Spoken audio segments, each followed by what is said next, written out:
नमस्कार मंडळी, मी योगेश आणि तुमचं नवीन वर्ष 2026 मध्ये स्वागत आहे. तुम्हाला सर्वांना माझ्याकडून हॅपी न्यू इयर 2026.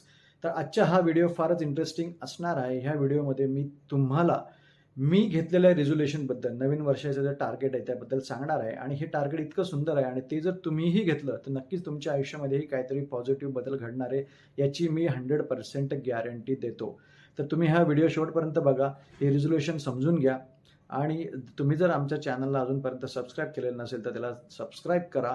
ते फार महत्त्वाचं आहे आमच्यासाठी, मोटिवेशनसाठी. आणि व्हिडिओला लाईक, शेअर आणि जर काही सूचना द्याल असेल तर कॉमेंट्स नक्की करा. तर चला तर आपण सुरू करूया आणि समजून घेऊया ते रिझोल्युशन काय आहे. दरवर्षी प्रत्येकजण काही ना काही रिझोल्युशन घेत असतं. कोणी वजन कमी करायचं रिझोल्युशन घेतं, कोणी वॉकिंग करायचं रिझोल्युशन घेतं, कोणी अभ्यास करायचं रिझोल्युशन घेतं, कोणी फिरण्याचं.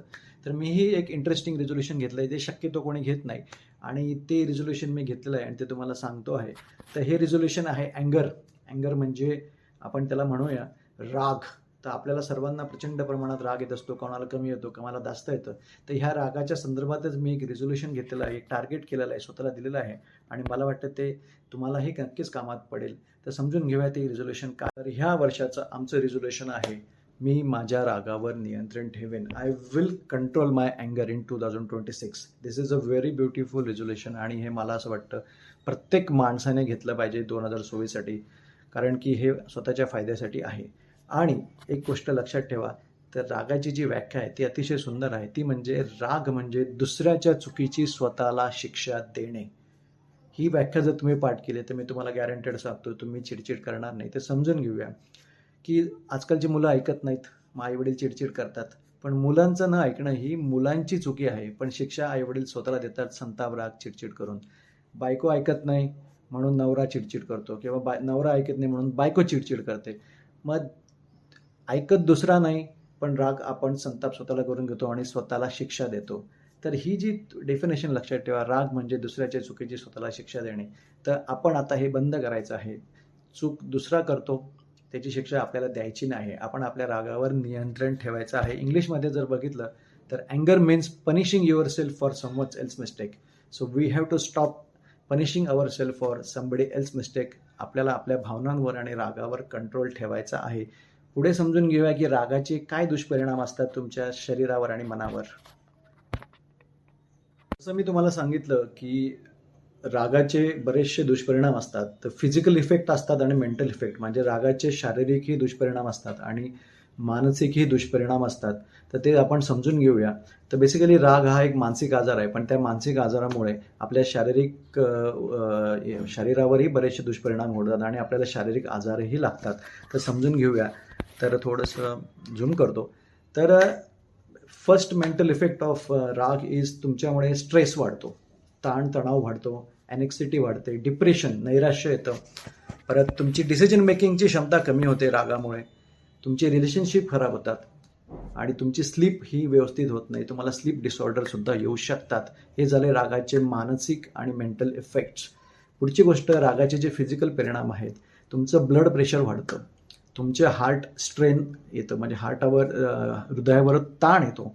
प्रसंगी तुम्हाला हार्ट अटॅकही येऊ शकतो. म्हणजे सायन्स असं सांगतं की जी लोक जास्त रागीट आणि चिडचिडी असतात त्यांचं ब्लड प्रेशर वाढून त्यांना हार्ट अटॅक येण्याचा धोका हा फार जास्त असतो.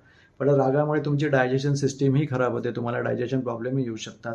तुमची इम्युन सिस्टीम ही रागामुळे कमी झालेली असते, तुमची रोगप्रतिकारशक्ती ही कमी झालेली असते.